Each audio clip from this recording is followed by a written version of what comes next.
اعوذ باللہ من الشیطان الرجیم بسم اللہ الرحمن الرحیم۔ سورہ آل عمران آیت نمبر 69۔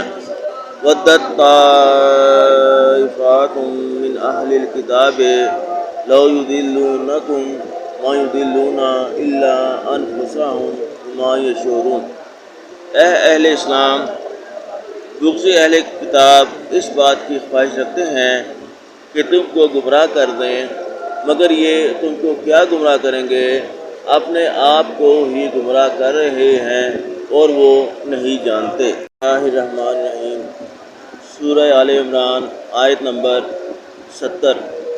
یا اہل الکتاب لم تکفرون بآیات اللہ وانتم تشہدون۔ اے اہل کتاب، تم اللہ کی آیتوں سے کیوں انکار کرتے ہو اور تم تورات کو مانتے تو ہو۔ سورہ آل عمران آیت نمبر 71۔ یا اہل الکتاب لم تلبسون الحق بالباطل وتکتمون الحق وانتم تعلمون۔ اے اہل کتاب، تم سچ کو جھوٹ کے ساتھ خلط ملط کیوں کرتے ہو اور حق کو کیوں چھپاتے ہو اور تم جانتے بھی ہو۔ بسم اللہ الرحمن الرحیم۔ سورہ آل عمران آیت نمبر 72۔ وقالت طائفۃ من اہل الکتاب آمنوا بالذی انزل علی الذین آمنوا وجہ النہار واکفروا آخرہ لعلہم یرجعون۔ اے اہل کتاب، ایک دوسرے سے کہتے ہیں اور اہل کتاب ایک دوسرے سے کہتے ہیں کہ جو کتاب مومنوں پر نازل ہوئی ہے اس پر دن کے شروع میں تو ایمان لے آیا کرو اور اس کے آخر میں انکار کر دیا کرو تاکہ وہ اسلام سے برگشتہ ہو جائیں۔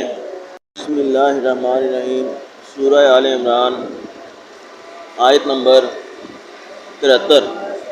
وَلَا تُؤْمِنُوا إِلَّا لِمَنْ تَبِعَ دِينَكُمْ قُلْ إِنَّ الْهُدَىٰ هُدَى اللَّهِ أَن يُؤْتَىٰ أَحَدٌ مِثْلَ مَا أُوتِيتُمْ أَوْ يُحَاجُّوكُمْ عِندَ رَبِّكُمْ قُلْ إِنَّ الْفَضْلَ بِيَدِ اللَّهِ يُؤْتِيهِ مَن يَشَاءُ وَاللَّهُ وَاسِعٌ عَلِيمٌ۔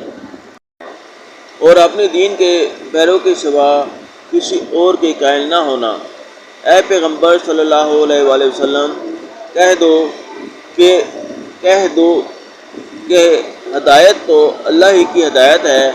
وہ یہ بھی کہتے ہیں، یہ بھی نہ ماننا کہ جو چیز تم کو ملی ہے ویسی کسی اور کو ملے گی یا وہ تمہیں اللہ کے روبرو قائل معقول کر سکیں گے۔ یہ بھی کہہ دو کہ بزرگی اللہ ہی کے ہاتھ میں ہے، وہ جسے چاہتا ہے دیتا ہے اور اللہ بخشائش والا اور علم والا ہے۔